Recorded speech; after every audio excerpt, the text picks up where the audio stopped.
participation. All right, guys. Nathan and I are hanging out, Rat Bastard Knives. We're getting ready to actually start videoing. It's noon-ish, so we've been here for 2 hours, but we had stuff we had to do. I had to go to Brian Nadeau's table. There's a special surprise for the channel in the bag. You guys are gonna love it. And Mo, if you're watching, I honestly don't know if I can, in good conscience, send that to you. I think it's too dangerous. I think I should keep it. It's too dangerous for you. I think I need it. So thank you for my birthday present. I didn't figure that would work. Anyway, we're gonna go around. We'll come back. We'll hit Rat Bastard Knives here in a second, but we're gonna go over and we're gonna talk to Aaron Frederick and see if he needs us to watch his table for a little bit first, me or Nico. Then I'm gonna start filming. So stand by, guys. Take out your headphones, because here comes the music.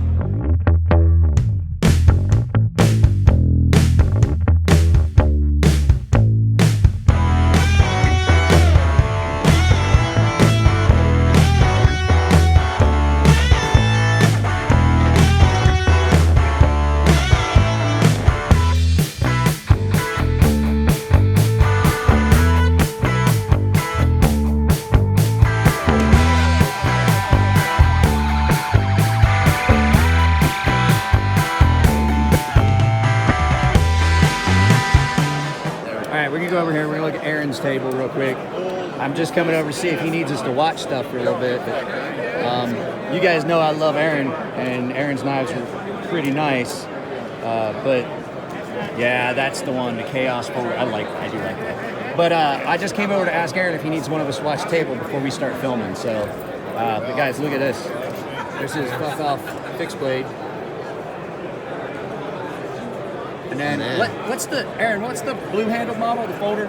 It's a folding smatchet. Folding smatchet.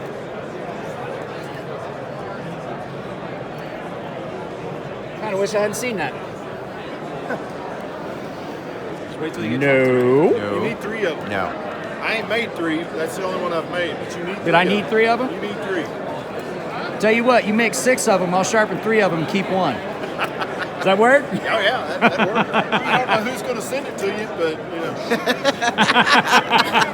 whoever buys it to send it to you to have it sharpened, you can work that shit out with them, Right? So let's talk to Matt. You take that. Me and Matt are going to talk about. What's up, guys? How we doing? All right. Nice to see you again. You too? We've already been talking. This of is course. contrived. Big word that means we already set that up. I knew who my target audience is. He uses big words. So 31s. There's been people talking about it. People have seen them, but we've never seen them. And I kind of kept myself away from spoilers. I want to see if we can kind of guess what someone was. There's some definite differences, but I'm gonna let Matt explain the differences on the 35 or the 31. Sure, yeah. We knew going into it, this is Benzo's our flagship model, and that we can't really reinvent the wheel. People like a lot of things about the way it already is, and we don't want to mess with it too much, but we did feel like it was time for some updates. And when you look at a plain Jane version of it, it's almost imperceivable, but there are things happening here. Slight changes to the ergonomics. We have a continuous radius here, and we've got a more flared out finger choil, kind of a throwback to the early regulars or pizza Benzos. On the back end here, we've taken the offset clip that we launched on the Nkosi, so there's not any extra pressure on the lock arm for the detent. And we've made slight changes to the back handle as well, giving some relief for the lanyard to move around a bit more freely. The big thing here is going to be the ceramic ball interface, which is proven out on the Mnunzon as well as the Nkosi. And then under the hood, there's really some kind of cool things that we're doing with how we machine this lock arm that's going to allow us to have greater tolerances, better tolerances than 21 even. And so we cut this with a ball end mill in one motion. There's no overcut on the inside of the lock arm when you take the knife apart. And ultimately, it's going to be even more consistent for us at the shop to machine and assemble. Other than that, everything else is the same. We had to ask ourselves what makes a 21 a 21. The smaller pivot and the pivot bushing are intact. The washers are the same. All the hardware is otherwise unchanged. But we felt like it was time for an update. We did it in a very minimally invasive way to keep our flagship model the same as it's always been, but a little bit better. So that's it there on the plain Jane. Obviously the inlays are a popular thing that have been very well received as well. This is a throwback to the style of like the annuals that we used to do on the regular Benzos. but kind of an updated 2019 version of it. We're very happy with the way these came out, and that has been a very popular option for us. And then when it comes to the profiles that are available, currently the 31 is only available for order with a drop point, but we have changed our Damascus over to be exclusively Chad Nichols for our ladder, range off, and now boomerang is going to be offered on this Visit 31 as well. Other than that, it's the same offerings as before the 21. We just offered them for this year, so that's basically it. Yeah. Thank you, Matt. Absolutely, Really appreciate guys. it. Absolutely, yeah. Send me. He did the design himself. Okay. I took a piece of paper and I wrote crazy sharp and I stuck it in a piece of wood with an ice pick. That's where Cool. that's the end of my logo. Right before my business card shows up when I'm stabbing it That's in. He's cool, like, man. and I was like, That's you know really what? cool. I like that. That was another thing on the way home. I saw it. I was like, I want to ask Mike, what the fuck is that? Well, I have another logo that I've been thinking about using, and it's cross swords because the way I sharpen is based on Japanese sword sharpeners. I minimized that to get that edge. Love your angle. By the way, I just checked out the model over at Week. The MJE, my design logo where it says MJE design. Yeah, you know what MJE, you know what that is? Did I tell you what that is? You sent me the original one of your old Yeah. man. So his old man scratched him in his first pocket knife. This one. Yeah. So we took the M off one side and then the JE off the other because they weren't consistent and turned it into. So when my father passed away, I was like, I want to immortalize my father. He started my love for knives with that knife. And I was like, why not make him immortal by using his handwriting in my logo? That's cool. And when Elliot did it for me, and I mean, literally, I was in tears. I was like, I can't tell you how much that means. It looks sharp, man. Right? It looks real sharp. That's cool. And I think at some point you'll be able to drop the design and blow that sucker up. It'll look good with a little engraver.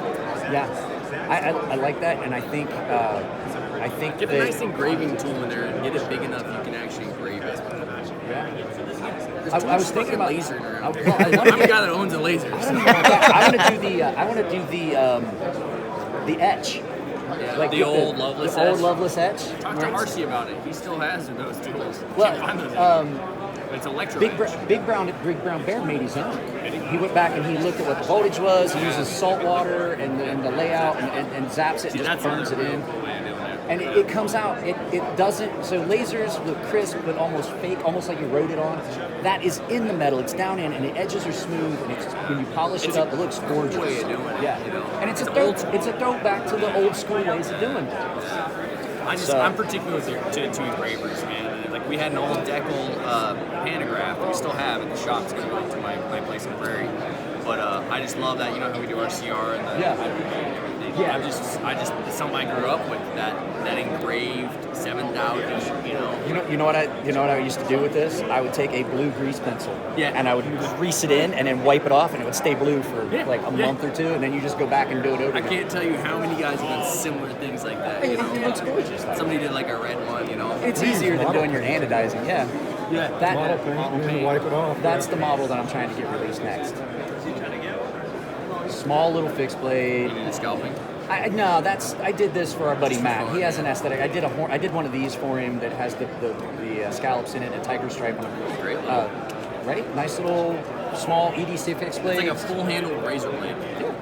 That's my best. They will description. not be in that steel though. That's S125V. That's a nightmare to grind. Yeah, I can imagine. What do you want to do with it? I like 20CV, but the fact is I have its brother, which is the blade flipped, and so it's not a warranty. I just flipped the blade. Yeah. It's getting released. Elliot is putting it up through Honest EDC, he said. Okay. I told him I wanted that to be a sub 100 because it's like a little fish and trout knife, or a bird and trout knife. Yeah. It's nice and small. You need that belly. This- You need a belly for a little bird trout. Yeah, and I was like, it does. So it's coming out, and That'd be my same speed right handles. Same handles, just the swept up blades. That'd be right my flip. speed. I don't like Yeah. straight blades. It's not my dig. But I want to get this. I was telling them, Adam Jacobs works for that company that's the veteran machining. It's all veterans. All the employees are veterans. They train veterans. It's owned by veterans. I'm a veteran. I would love to have it going, but the fact is, I have to look at, okay, what do I want? But what do I need? I need to sell it Yeah. now. Dude, you could do 150 to 200 out of it. I mean, yeah. If you put the value into it, put the right But steel, good, what I'm saying is good time quality, frame. all that. The time frame, if I have them built, what's the time frame? I don't want to sit on it for 3 years and go, okay, now we're finished. I have to think about, I got to keep a roof over my head. This is a business. This Yeah. is what Yeah. this is not a hobby. This isn't something you're doing for fun. It's a business. So RC was just, I gotta figure out how I put this right. All right. I don't remember why we started talking about it, but he was like, All right, guys. So for the sake of editing and upload times, it's so difficult. I'm going to cut the video here. We just got done talking to, I think, if I remember right, talking to Tim Reeves. Tim Reeve at the table. I had talked to Matt. So we're going to split this, and I'm probably just going to make the video 2 days. I didn't take any footage today. I left Vegas today. I didn't take any footage today, but we're going to cut it here because I'm trying to edit it, and I'm looking at how long it's going to take to upload. And so I just decided I'm just going to go back, re-edit, cut it here. This is the end of this video. So probably first thing tomorrow, I'm going to finish the edit and do part 2. So guys, if you like the videos, give them a thumbs up. If you don't like them, give it a thumbs down. I hope you guys enjoy this. I had so much fun at this show. This is not like most shows. It was so relaxed and everything. It was great. So guys, I hope you enjoy the video. I enjoyed making it. I got to have a lot of fun. I think I got sick while I was in Vegas. I think a lot of it is the smoke in the Cove, where everybody hangs out. You're allowed to smoke, and it was just, everybody was smoking cigars, and it just, I woke up this morning, I couldn't even hardly talk. So, guys, stand by. The other half of the video will be up